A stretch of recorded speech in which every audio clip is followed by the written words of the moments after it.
Picture this. You wake up tomorrow and nothing in your life has changed. The same bed, the same phone, the same choices. But something feels wrong. The air tastes like glass. Your chest feels heavy. You can move anywhere, yet somehow you're trapped. No guards, no chains, just an invisible cage built from your own habits, fears, and scrolling thumbs. Dostoyevsky warned of this prison over a century ago. A prison of the human spirit so perfect we'd mistake it for freedom. The question isn't whether it exists. The question is, will you dare to see it before it's too late? Imagine waking up one morning to find that the walls around you are invisible. You move freely, no guards, no bars, no chains. Yet something inside you knows you are not free. You check your phone. Notifications flood in. Your calendar is packed. There's an echo in your chest, a low thrum of unease you can't quite name. Everything looks normal, but it feels like a dream where the exits are hidden. You are at once a prisoner and your own jailer. How could that be? You go about your day. Coffee, emails, smiles in the hallway, conversations that skim the surface of life but never dare to plunge beneath it. People nod, laugh, say, "I'm fine," and busy, you know how it is. Yet in the silence between their words, you catch glimpses of something raw, an unspoken hunger, a quiet despair. Could it be that all of you are walking around inside the same invisible cell, mistaking the walls for the horizon? Fyodor Dostoyevsky once wrote from a literal prison cell in Siberia, stripped of status, dignity, and freedom.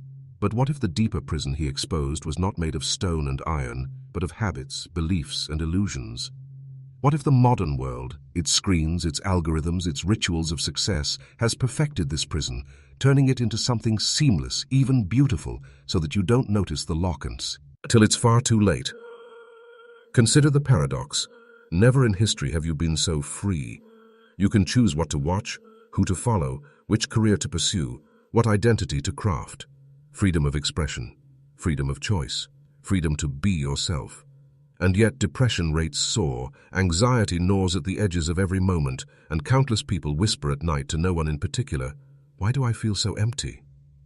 How can a culture of boundless freedom produce a generation that feels chained inside? You scroll through endless feeds and wonder, are these endless choices liberation or a new kind of captivity? Are we living in a world of open doors that secretly lead back to the same room? Could the self you're trying to optimize, the one you display like a brand, is not really you at all, but a mask, a carefully crafted inmate's uniform? Dostoyevsky knew something about the soul's hunger for meaning and the terrible weight of freedom. In his novels, characters grapple with questions that modern life tries to anesthetize. What do I truly believe? What am I responsible for? What will I do when confronted by the abyss of my own freedom? These are not academic questions. They are the tremors you feel when you stare at your reflection too long and wonder who is looking back. If this sounds dramatic, pause and notice how you're breathing right now. Your shoulders might be tense, your jaw tight. How many choices today were actually yours? How many were habits disguised as decisions? How much of your identity is inherited from strangers, from culture, from invisible algorithms feeding you impulses you mistake for desires? Could it be that the most dangerous prison is the one you decorate yourself? We like to imagine prisons as external, someone else's problem. But what if the modern prison of the human spirit is internal, psychological and spiritual, its bars forged from fear of uncertainty, its warden, the voice in your own head telling you to stay comfortable, stay small, stay in line? What if the door is already unlocked, but stepping through it feels like dying? You feel a tremor of recognition. A part of you wants to turn away, close the tab, think about something lighter. But another part, the part that has always whispered there must be more, leans in. You sense this isn't just about Dostoyevsky or about history. It's about you, here, now. About the quiet bargain you've been making without noticing. Security in exchange for your soul's deepest questions. A bargain that might be slowly eroding the core of who you are. And here is the great question that Dostoyevsky would force upon you if he could. If the chains you wear are invisible but self-imposed, Will you have the courage to see them and to break them? Or will you go on scrolling, smiling, sleepwalking through a life that feels safe but hollow? This is where our journey begins. We will trace the hidden architecture of this modern prison, its psychological roots, its philosophical foundations, and its subtle grip on your daily choices. We will see how the forces Dostoyevsky glimpsed in the 19th century have mutated into something more sophisticated, more pervasive, and perhaps more dangerous today. And, if you're willing to keep looking, you may discover that the key to the cell is not where you expect it to be. Beneath the bright lights of modern life runs an undercurrent few dare to name. It is not poverty, nor tyranny, nor even ignorance. It is something subtler, like a slow erosion of the self. Dostoyevsky sensed it long before smartphones and social media, a creeping disconnection between the soul and its own depths. The human spirit, he warned, can be captured without chains. All it takes is a system that rewards distraction, conformity, and the numbing of one's own inner voice.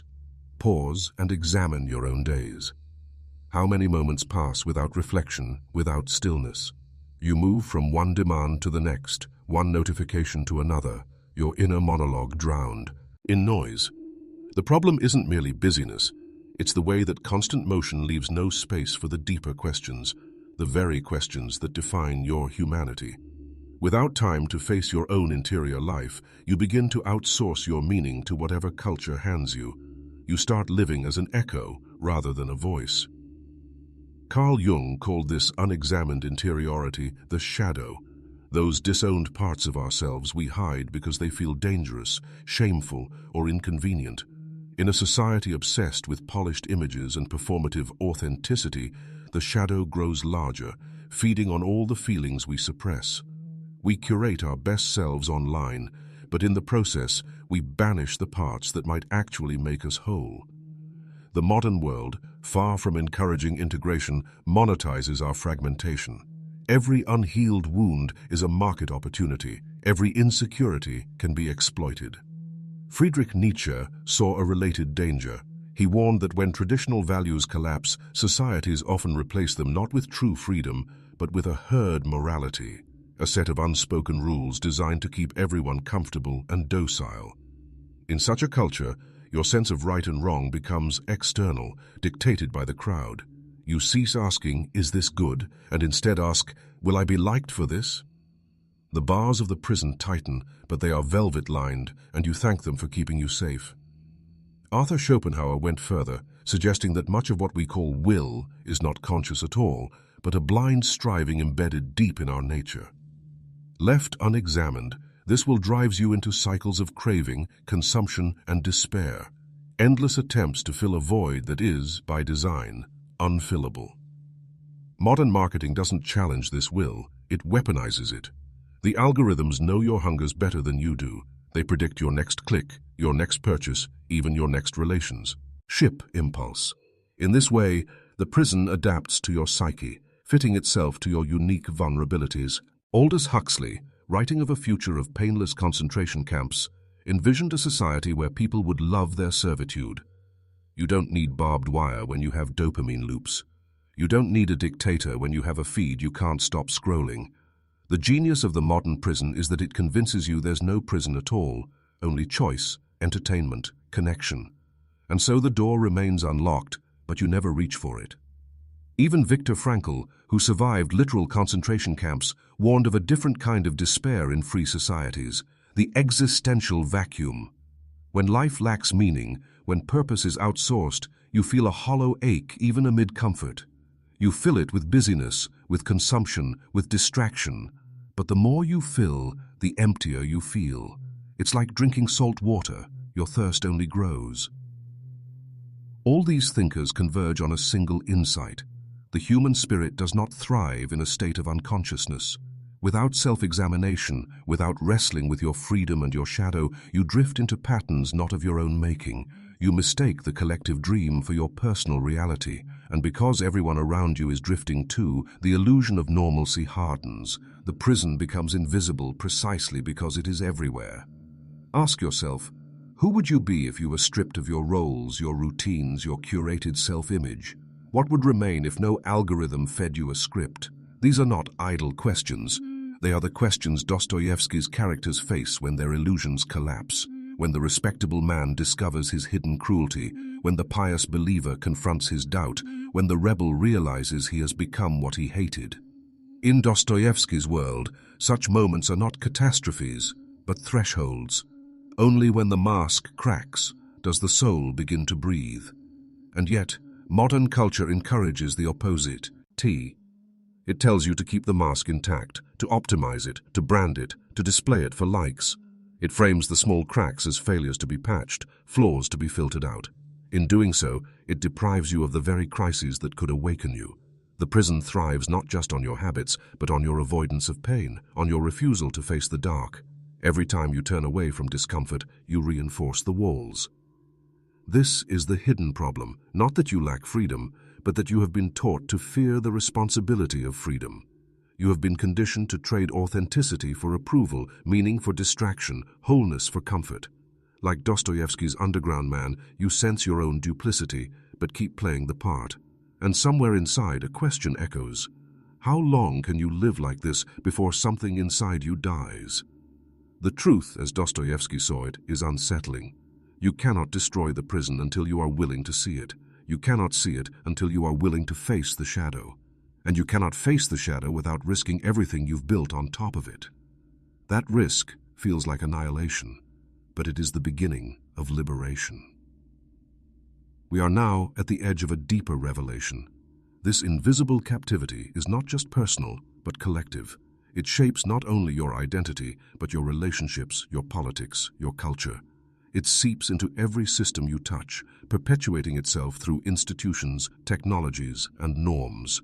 In the next section, we will trace the unseen consequences of this hidden problem, the ways it silently warps the fabric of our lives and our societies, and the costs we pay for refusing to look directly at it. You walk through your day thinking you're making decisions, but in truth, the decisions are making you. This is the first silent consequence of the modern prison. You confuse choice with freedom. You wake up and select from hundreds of apps, playlists, identities, opinions, but all of them are pre-structured. Options inside the same labyrinth. It's like rearranging the furniture in a cell. You feel a momentary sense of control, but the walls have not moved. Cognitive science confirms what Dostoyevsky intuited. Most of what you call thinking is actually unconscious patterning. The brain conserves energy by defaulting to habits, heuristics, biases. When your environment is designed to exploit those biases, when every notification triggers a dopamine spike, when every recommendation is tuned to your micro-preferences, your autonomy becomes an illusion. You are steered by invisible hands that profit from your attention. This is not conspiracy, it's design. And because everyone else is caught in the same feedback loops, a collective fog descends. People stop speaking from the depths of themselves and start echoing the slogans of whatever tribe feels safest. Public discourse becomes a hall of mirrors, outrage feeding outrage, identity feeding identity, algorithms amplifying the loudest emotions. The cost is not just polarization, but a gradual erosion of the inner life. Dostoyevsky's characters feared a tyrant. You fear irrelevance, and so you conform, not because someone orders you to, but because your nervous system can't handle the pain of exclusion. Another consequence, the withering of genuine relationships. When your persona is a curated mask, intimacy becomes performance. You post vulnerability rather than live it. You confide in an audience rather than a friend. Slowly, subtly, you lose the ability to tolerate unfiltered connection. People become mirrors for your self-image rather than witnesses to your soul. This is why, despite thousands of followers, loneliness spreads like a quiet epidemic. The prison breeds isolation even in the midst of constant contact. On a societal scale, the consequences deepen. Institutions that once promised meaning, religion, education, even PKs, politics, become brands competing for attention. Values turn into content. Spirituality becomes a lifestyle accessory. Revolutions are live-streamed and monetized. The hunger for transcendence doesn't disappear. It gets rerouted into consumption. We become a civilization of seekers without discipline, rebels without inner freedom, consumers of our own discontent. Dostoyevsky foresaw this in The Possessed and Notes from Underground. a society where the destruction of old beliefs leaves not liberation, but nihilism. Neurologically, chronic exposure to this environment rewires the brain. Constant novelty trains your reward circuits to crave stimulation, making sustained reflection feel painful. This is why stillness feels like boredom, why depth feels like drowning. You are conditioned to escape your own consciousness. And yet, the part of you that longs for meaning does not die.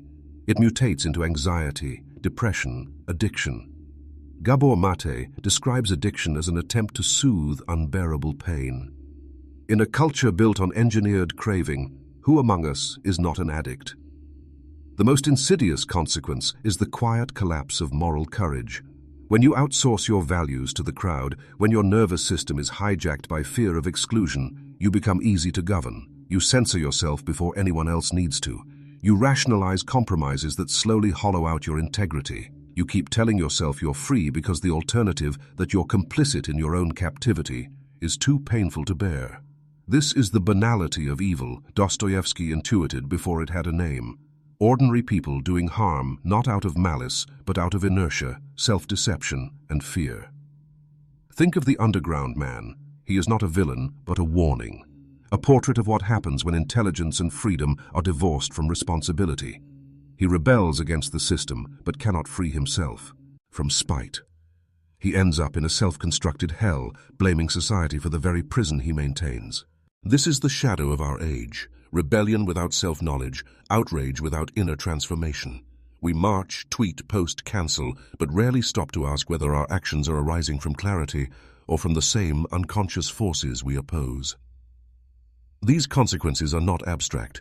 They live in your body, the restless scrolling at midnight, the tightness in your chest when you see others' curated success, the numbness that creeps in after another day of shallow interactions.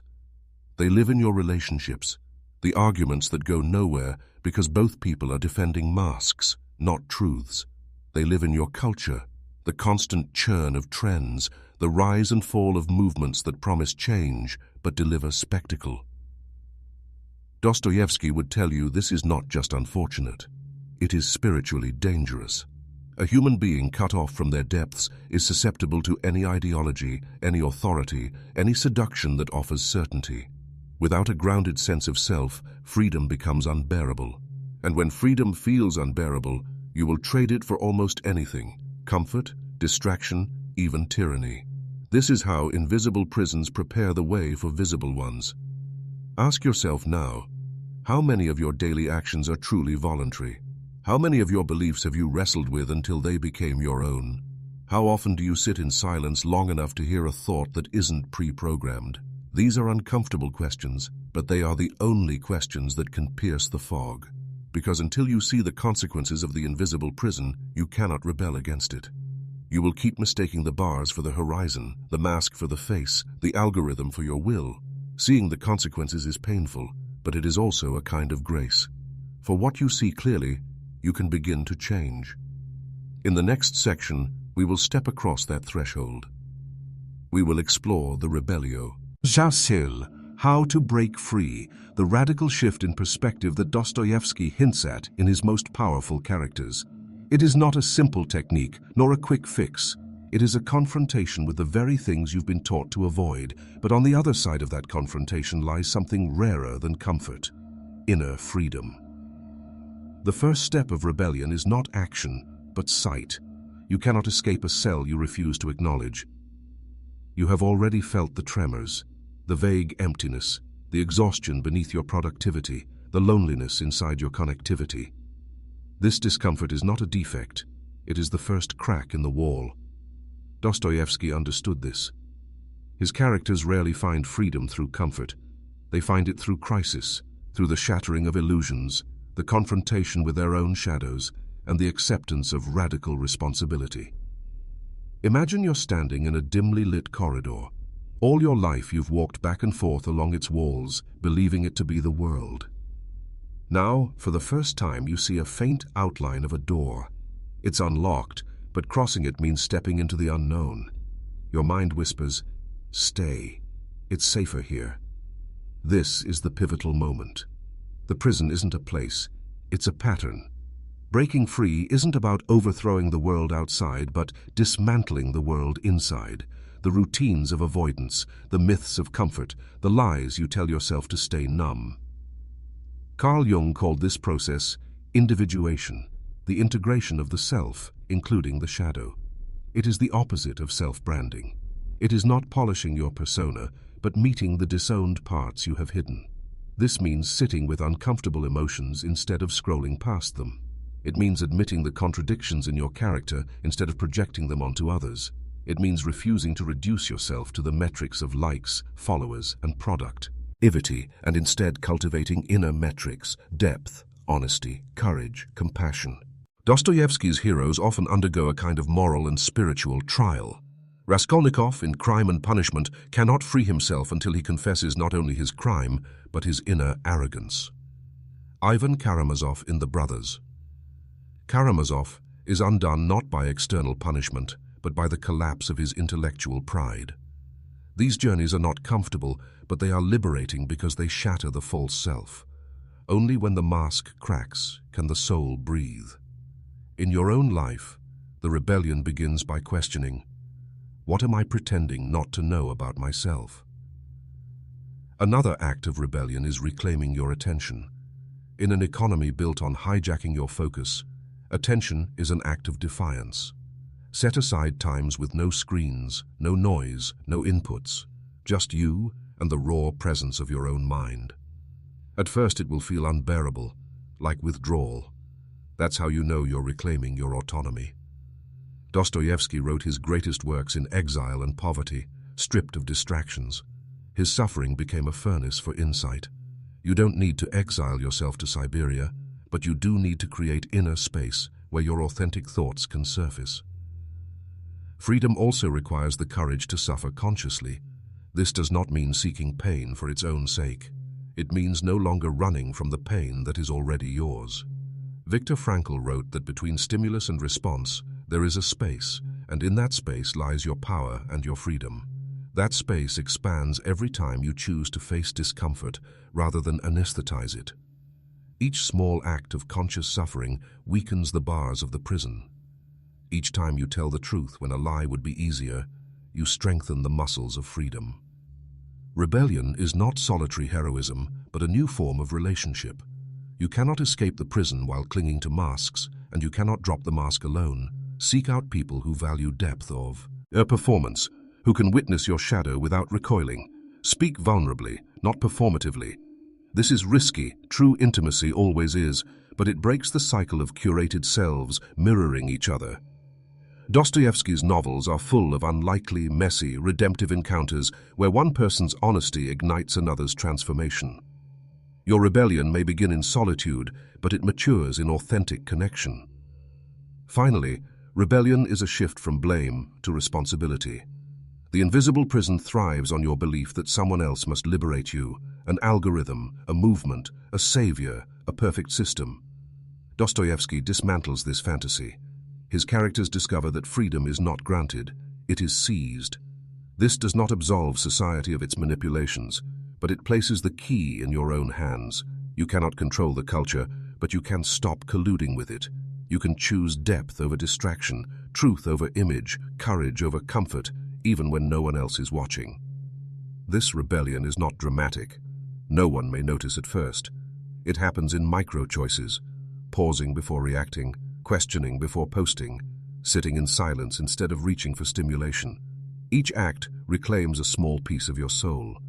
Over time, these small pieces coalesce into a self that is no longer a product of its environment, but a participant in its transformation.